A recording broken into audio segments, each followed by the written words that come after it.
S T डेपोमध्ये गेल्यानंतर 4 तास 5 तास लाईनमध्ये उभं राहायचं आणि पहाटे 5 वाजल्यापासून लोक लाईनमध्ये उभे राहतात, महिला लाईनमध्ये उभे राहतात. त्यानंतर सुद्धा फक्त एस टीमध्ये रोज फक्त 100 कुपन दिले जातात.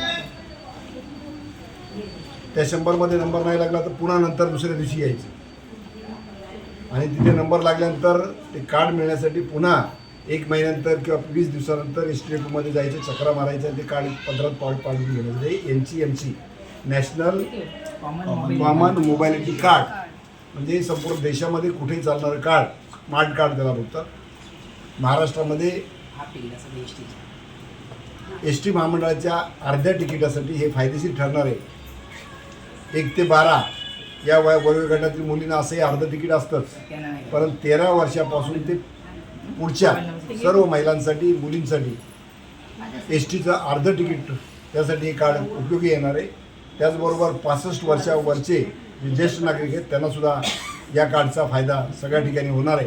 हे स्मार्ट कार्ड याच्यामध्ये आपण ATM सारखा सुद्धा याचा वापर करू शकतो.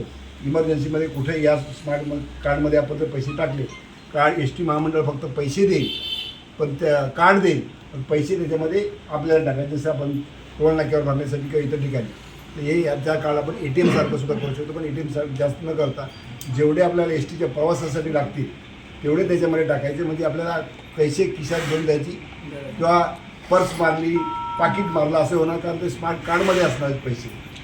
जरी कार्ड हरवलं तर त्यातले पैसे कुठे जाणार नाही. त्यामुळं त्या कार्डमध्ये पैसे ठेवायचे, कार्डमध्ये पंचिंग होईल आणि मग आपलं हाफ तिकीट आहे. अशा प्रकारची सुवर्णसंधी या इथल्या लोकांना 240 रुपयामध्ये उपलब्ध करून दिलेली आहे. सकाळपासूनच तुफान गर्दी आहे. मला वाटतं पुन्हा 1-2-3 सेशन या ठिकाणी करावं लागतील. मी एस टी महामंडळाचं धन्यवाद मानतो, त्यांचं अभिनंदन करतो, खास करून महाराष्ट्र सरकारचं.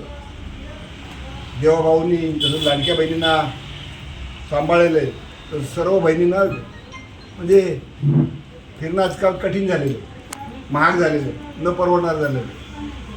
त्यामुळे अर्ध्या तिकिटामध्ये कुठे फिरा, म्हणजे तीर्थयात्रा करा, माहेरी जा, सासरी जा, अशा प्रकारची सुवर्णसंधी देवाभाऊंच्या सरकारने दिली. त्याबद्दल त्यांचं मी अभिनंदन करतो, त्यांना धन्यवाद देतो. आणि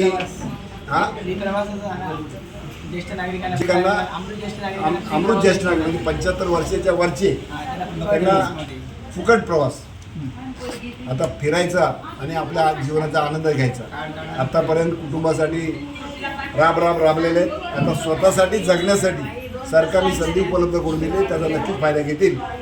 मी खास करून महिलांच्या पूर्ण टीमला वसुधा बोडारे, शीतलताई बोडारे, रेखा येवले, शुभांगी शेलार, ब्रीता यांनी हे हा कार्यक्रम आयोजित केलेला आहे, त्यांचं अभिनंदन करतो, त्यांना धन्यवाद देतो.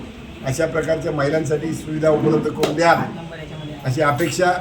पुन्हा एकदा सर्व नागरिकांनी सरकारच्या या योजनेचा फायदा घ्या.